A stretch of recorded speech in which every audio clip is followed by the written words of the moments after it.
Hey everyone, welcome to the Leadership Locker. My name is Rich Cardona, and on this podcast, we dig through the lessons of today's most exceptional leaders to help you break through your barriers. If you're trying to progress your career, if you are trying to accelerate your entrepreneurial journey, which I know you all are, if you're looking to have a smoother transition out of the military because it is incredibly difficult, then you're in the right place. My guests and I are going to give you the tools and the resources to accelerate your curve, help you surge, and just crush it. So here we go. We are going to kick it. So we're recording. Richard, the first thing I'm going to ask you, which I always forget to ask people, is your name, what you do, and where we are. So I'm Richard Moore. I founded Entrepreneur Business Live 14 months ago today. And because of probably jet lag setting in already, I can't remember the last question. Where we are. And we're in Miami. And you have not been here before. I couldn't believe it. I've been all over the States lots, and Miami I've actually never been to. So I'm here for, I think it's 26 hours. Yes, not a very long time. It's very brief. Well, I'm going to tell you a meme I read yesterday because you just mentioned the 14 months, and I'm going to completely go in a different direction right now. The meme said, an iron board is a surfboard that gave up on its dreams. Don't be an ironing board. Okay, no, absolutely. But a year ago, you started this. You had a dream and a vision for Entrepreneur Business Live, creating something more than a simple gathering with a panel. It's more, I would categorize it as a movement. And I'd like to know, number one, how that idea came to be and some of the actions you took to make it come to fruition and last a year and continue to grow and grow. Yeah, so I'd actually been to so many networking events over the years, and it was starting to really get on my wick a bit because they're rubbish, you know, and the problem you have is the point of it is that you gel with new people, you find new opportunities, and people are standing around like it's a school disco, and they're nervous and they're awkward, and it's like, hi, what do you do, kind of thing. And I thought the problem with this, because I come from a sales background, and 12 years ago I was head of sales for an events business, is that you build an event and then you try and get people to go to it. Whereas it's far better to work on building a community and throw them an event. I agree. In the same way as you throw a party for your friends. So the angle on it was, because I was good at building communities online, I thought, let's use this. So the community I had in London was the start point because I was there. And I suddenly realized that it's the kind of thing where if you can make it accessible to everyone, that's a start. But then I thought, well, it's bordering unethical to have all of this attention and generate income and then stick it in my back pocket. So that's where the charity angle came from as well. So every single one runs for charity. But on the second part, you asked about about the growth and that, and I think it was 1 month in. So I remember it was August, and so we'd had an event, and I remember thinking to myself, because I'm very good at kind of projecting forward and thinking, I don't want people to think, oh look, isn't it nice or cute, Richard's got his little event in London. I thought people don't take this kind of thing seriously unless you go crazy. Yeah. So that's when I announced we'll go international in New York, and I booked the dates, booked the flights, booked everything, so it had to then happen. And so that was January, and since then we've done 20 events, I think, and most of them around all over the place, so it's been really good. So like thinking big is a huge piece of the people I want to be around. I love that characteristic. And I kind of recently made a post about, I don't like to follow people who are lateral to me or barely ahead. I like to follow people like you or Shay, you know, people who are really out there so I could surround myself by that kind of positive and big thinking. Now that being said, you started in the UK, like what were the phone calls like when you started calling around like, hey New York, this is something I want to do, and they're like, who the hell are you? Absolutely. So, but it's interesting because it's going big and being very aggressive and extreme with like, you know, going all over the place to evangelize the event, but it's also going small, and the way to get things rolling is to spend a lot of time with each individual person in each community, manually, step by step, every day, a DM to one person to another, and building it brick by brick has meant that it's a sticky community. They all stick together. There's a guy coming tonight who's been to San Francisco, who's been to New York, and Patrick? Yeah, he's Patrick. he's our biggest fan. Yeah. So this is his third event, and the amazing thing here is that we're getting people, and you'll see it tonight as they come in the door, Rather than the awkward walk over and get a coffee, they're hugging each other.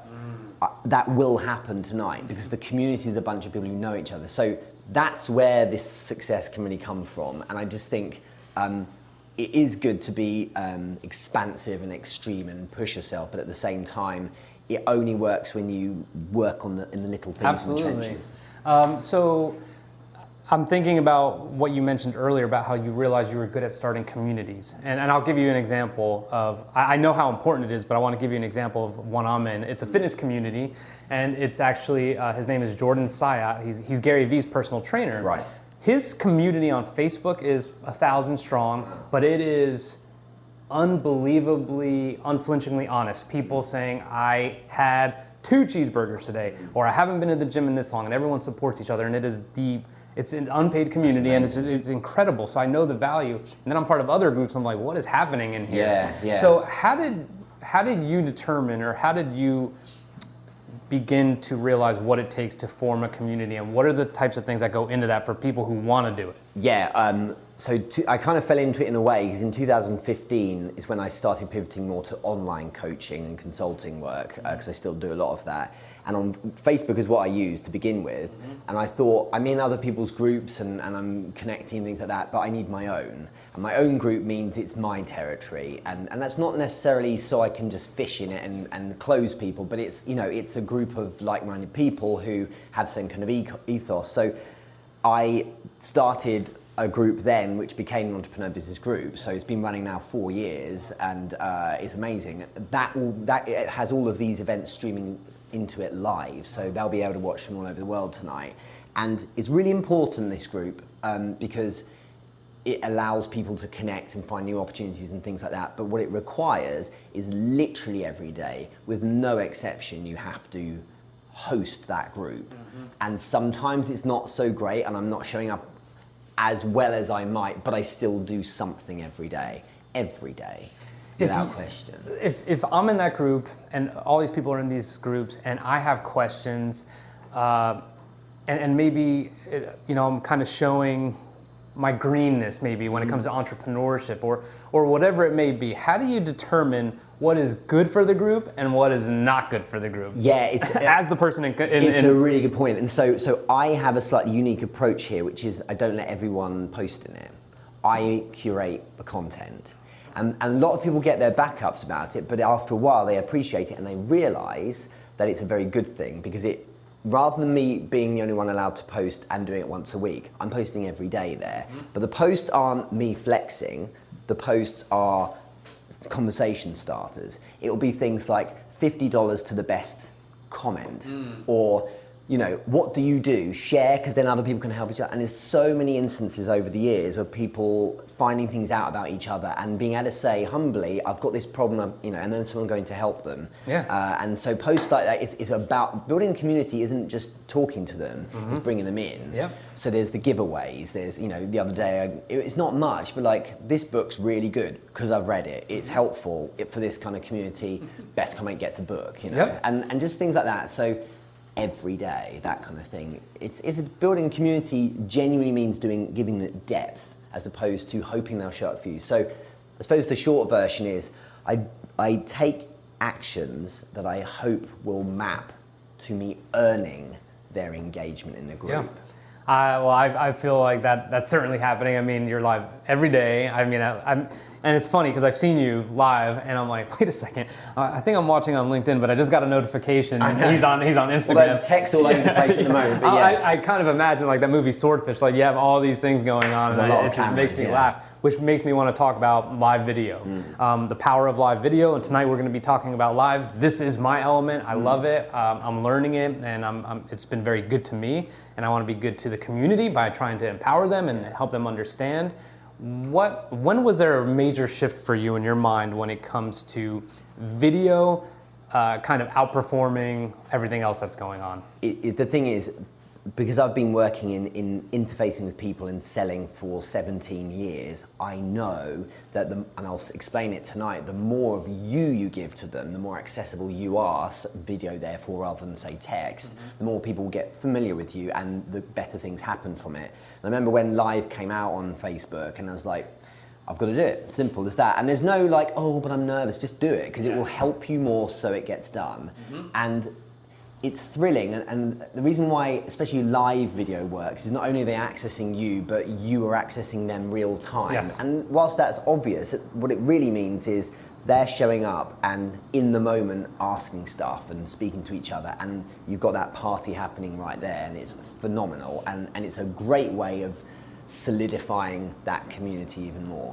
I love it. So we are at 1 year since you started. And 14 months, so 1 year and 2 months. I'm sorry, 14 months, so almost.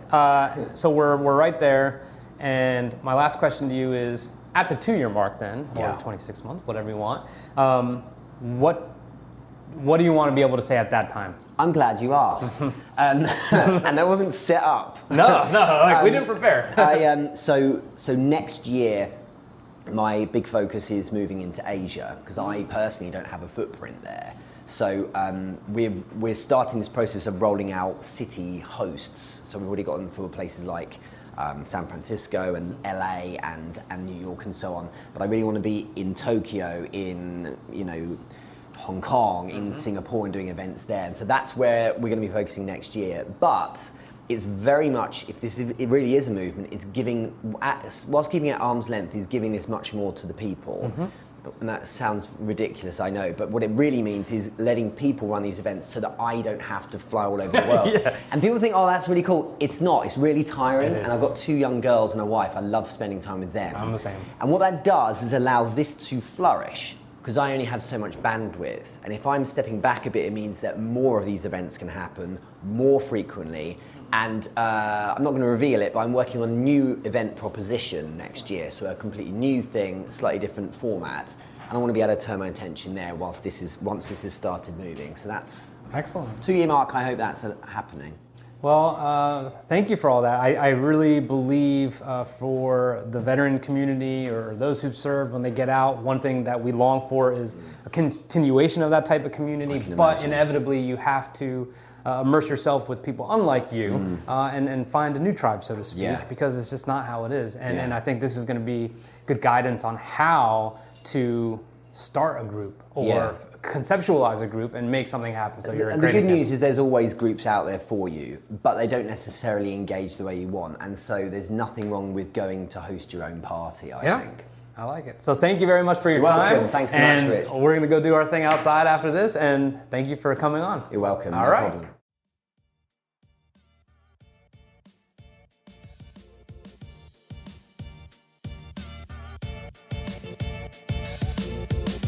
Thank you for listening to the Leadership Locker. For more about us, how we can serve you, and for other episodes, please visit richcardonamedia.com/podcast. If you liked this episode a lot or little, please don't forget to subscribe so that way my guests and I can continue to deliver some heat and get you the knowledge that you want. Don't miss an episode, and please join our Facebook group so you get much more exclusive content. Take care.